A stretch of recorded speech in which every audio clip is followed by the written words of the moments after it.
cottage house flip and we're finally starting to show some progress. The house is a full-on construction zone with the kitchen now down to the studs. The carpeting is almost completely removed and the electrician's installing new recessed lighting downstairs. But in this episode, we're focusing our attention upstairs as I show you another easy door trim tutorial. Keep watching to see how you can give your plain, flat panel doors a dramatic makeover with just some trim and paint.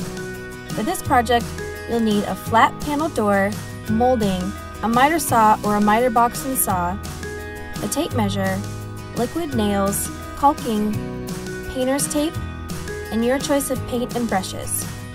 First, you'll want to plan your design. I like the classic look of 2 rectangular boxes, so I measured all of my doors and calculated how much trim I needed. Now it's time to choose your trim style. I went with a simple wood molding from Lowe's for just 60 cents a square foot that was flat on the back so it could easily attach to the door. After figuring out my cut list, I measured and marked each piece of trim and used a miter saw to cut 45-degree angles. Any rough edges were lightly sanded, and then I was ready to start assembly. Starting with the top piece, I measured and marked the center. Then I applied a bead of liquid nails along the back. I had marked the center point of my door 5 inches from the top and lined up my first piece with that mark. This first piece is the most important, so you can use a level to make sure that it's straight, or simply measure both ends from the top of the door. After wiping off any excess liquid nails, tape the trim in place to keep it from shifting. Next, you'll want to measure and mark the door to align the 2 vertical pieces. Mine were about 5 inches from the edge, depending on the door size. Once the door is marked, you can line up and secure the second piece, knowing that it's straight. Repeat the process for the third piece of trim. The last piece will complete the rectangle, creating a nice 90-degree angle at each end. I wanted a 5-inch gap between the next rectangle, so I measured and marked that on both ends. Then I lined up the top piece to those marks.